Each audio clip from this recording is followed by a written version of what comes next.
할렐루야, 목요일 아침 묵상입니다. 한 달 살기의 은혜가 갈수록 더해지고 있습니다. 오늘도 부어주시는 하루의 은혜로 승리하시고 특별히 저녁 집회에 사모하는 마음으로 참여하셔서 성령 충만한 예배자로 오늘도 세워지시길 축복합니다. 결혼을 준비하는 예비 부부에게 늘 이야기합니다. 결혼식보다 더 중요한 것은 결혼 생활입니다. 군대 있을 때 비슷한 의미로 신병훈련소 교관들도 늘 이야기했습니다. 6주간의 훈련소 수료하는 건 아무것도 아니다. 더 중요한 건 실제 2년간의 실무 생활이다. 그렇습니다. 여러분, 시작도 중요하지만 더 중요한 것은 시작 이후의 실전입니다.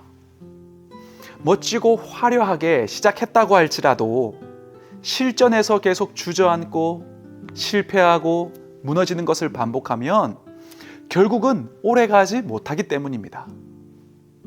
우리의 신앙도 그렇습니다. 우리에게 믿음의 길을 걷기 시작하는 그 첫걸음 너무 귀합니다.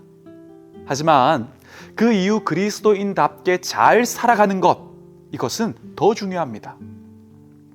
우리가 걸어가야 하는 믿음의 길은 결코 넓고 편안한 대로가 아니라 좁은 길이기 때문입니다.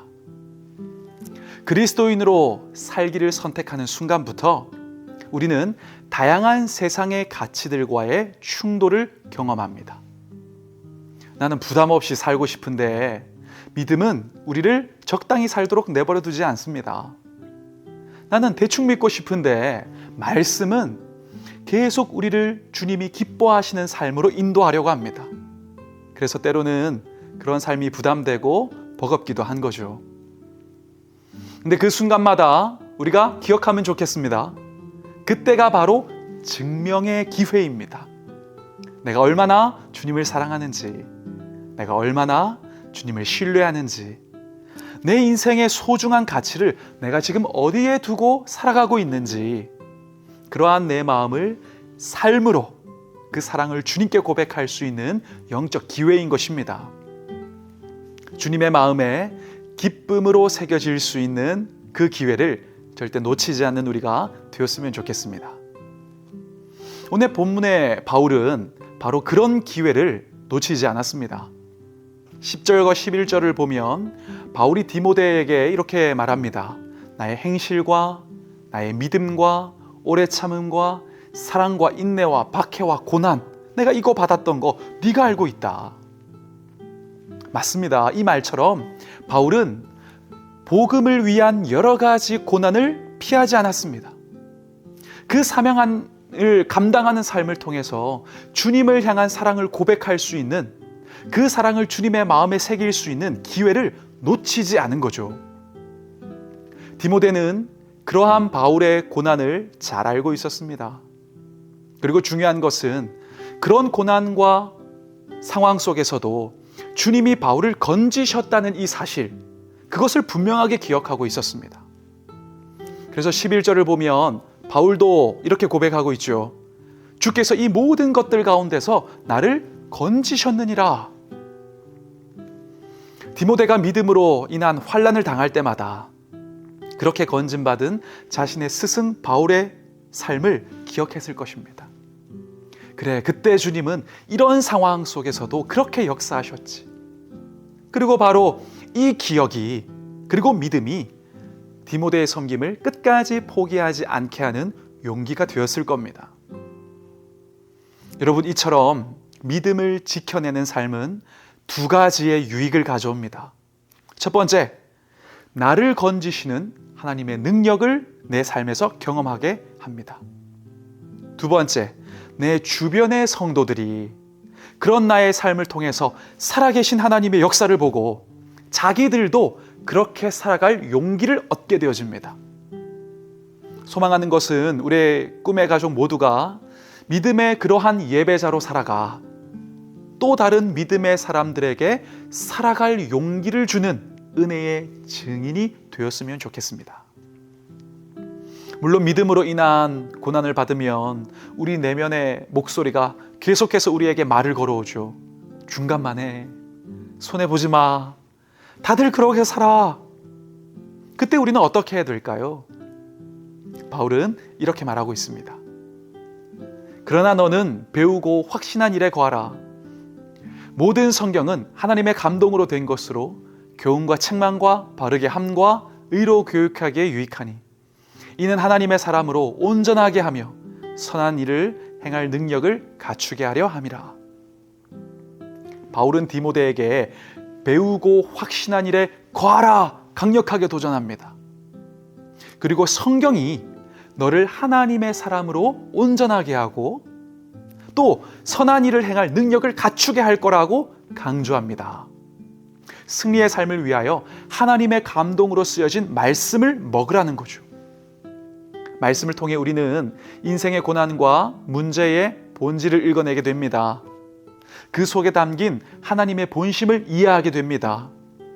실수하지 않으시는 하나님의 섭리 안에서 인생을 읽어내고 해석하게 되어집니다. 그리고 그렇게 해석이 되면 해결이 되는 것입니다. 낙심이 해결되고 포기가 해결되고 두려움이 해결되는 것입니다.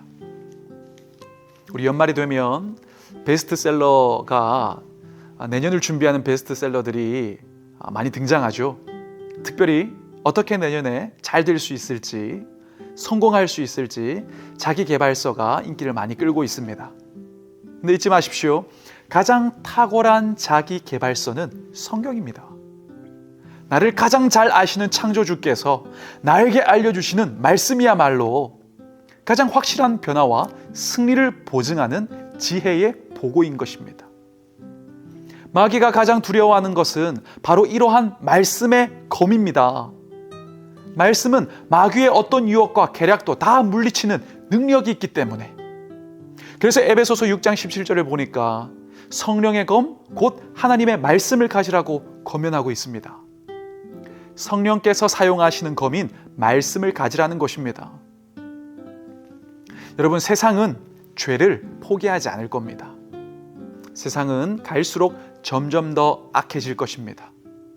그래서 바울은 오늘 본문 13절에서 이렇게 말합니다.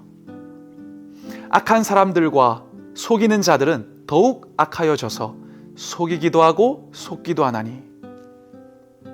이 말씀처럼 우리는 믿음을 지키는 게 더 어려워지는 세상을 맞이하게 될 겁니다. 그러나 우리 믿음의 목적이 편안함이 아니라는 것을 기억합시다. 우리 믿음의 목적은 예배 받으실 유일한 한 분 하나님의 영광입니다. 그러니 다시 말씀으로 우리의 영적 면역력을 키우면 좋겠습니다. 어떤 오염 속에 있어도 그보다 강력한 면역력이 있으면 이깁니다. 어떤 고난과 문제도 은혜와 섭리 안에서 해석해내는 그 영적 면역력이 있으면 넉넉히 이기는 것입니다. 이 사실을 기억하면서 오늘도 말씀 위에 굳게 서서 나의 인생을 읽어내고 또한 해석하는 우리 꿈의 가족이 되었으면 좋겠습니다. 말씀으로 해석이 되면 어떤 두려움도 염려도 해결되어집니다. 그 믿음으로 계속되는 우리 저녁 집회 통해서 주실 말씀을 아멘으로 받읍시다. 그리고 그 믿음으로 말미암아 내 삶을 읽어내고 다시 일어나는 그런 예배자가 되시기를 간절한 마음으로 소망하고 축복합니다. 기도하겠습니다. 사랑의 아버지 하나님, 우리 예배자로 한 달 살기가 계속 진행되고 있습니다. 날마다 은혜를 부어주시니 감사합니다. 오늘도 주실 말씀을 아멘으로 받고 그 말씀으로 우리의 삶을 읽어내어 어떤 문제도 다시 재해석하고 그 가운데에서도 일어날 힘을 얻는 우리 모든 꿈의 가족들이 되게 하여 주시옵소서. 오늘도 은혜 주실 주님의 그 놀라운 사랑을 사모하며 예수 그리스도 이름으로 기도합니다. 아멘.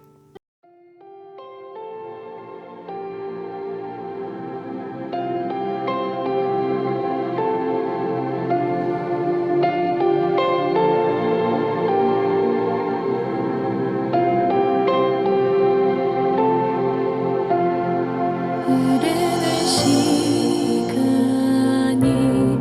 한숨만 남기고 반복된 실패 속 지쳐갈 때 내 맘에